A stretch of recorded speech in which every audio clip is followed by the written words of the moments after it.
कांग्रेस के नेता आचार्य प्रमोद कृष्णम क्या कांग्रेस का हाथ छोड़ने वाले हैं? ये सवाल कोई नया नहीं है। प्रधानमंत्री नरेंद्र मोदी और सीएम योगी आदित्यनाथ से मुलाकात के बाद ये चर्चाएं और तेज हो गई हैं। इस पूरी चर्चा की अंदर की क्या कहानी है वो जान लीजिए। दरअसल कांग्रेस के वरिष्ठ नेता आचार्य प्रमोद कृष्णम पिछले कई दिनों से अपनी पार्टी में कंफर्टेबल फील नहीं कर रहे। पार्टी भी उनके बयानों से अक्सर किनारा करते हुए सोशल मीडिया पर उनकी टिप्पणियों को निजी स्टैंड बताती नजर आती रही। यहां तक कि टीवी डिबेट्स में भी कांग्रेस के ऑफिशियल प्रवक्ता के तौर पर कभी भी उन्हें भेजा नहीं जाता था। अब पिछले दिनों आचार्य प्रमोद की नरेंद्र मोदी से मुलाकात हुई और उन्होंने प्रधानमंत्री नरेंद्र मोदी को अपने कार्यक्रम में आने का न्योता दिया, जो कि उन्होंने स्वीकार भी किया। इसके बाद मंगलवार को उनकी सीएम योगी आदित्यनाथ से मुलाकात हुई और उनको भी अपने कार्यक्रम में आने का न्योता दिया और सीएम योगी ने भी न्योते को स्वीकार लिया। इसके बाद आचार्य प्रमोद का एक बयान आया जिसने अटकलों को और ज्यादा हवा दे डाली।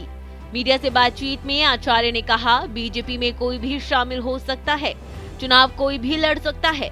जिसके बाद उनकी बात के ये मायने निकाले जाने लगे कि आचार्य अपना पाला बदल सकते हैं। सूत्रों से मिली जानकारी के अनुसार कहा ये भी जा रहा है कि बीजेपी आचार्य को संभल से टिकट ऑफर कर सकती है। ऐसा इसलिए कहा जा रहा है क्योंकि 2014 में संभल से वो चुनाव लड़ चुके हैं। हालांकि उनको इस चुनाव में हार का सामना करना पड़ा था। इसके साथ ही जब प्रियंका गांधी को यूपी का प्रभारी बनाया गया था, तब प्रमोद कृष्णम को प्रियंका की सलाहकार मंडली में भी रखा गया था। इस दौरान प्रियंका गांधी उनकी बात पर गौर भी करती थी, लेकिन अब प्रियंका गांधी यूपी की प्रभारी नहीं है।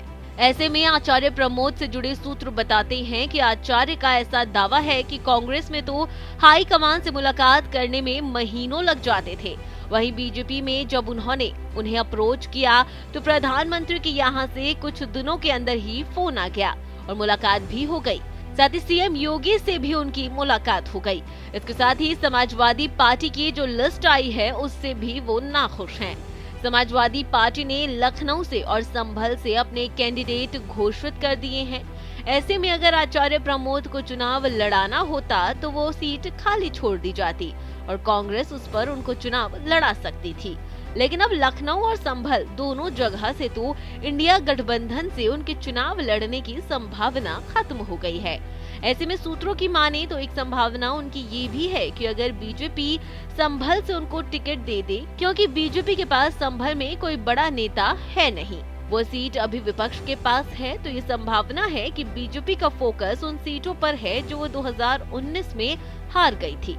ऐसे में बीजेपी उन लोगों को चुनाव लड़ा सकती है जो बीजेपी के लिए जीत हासिल कर सके।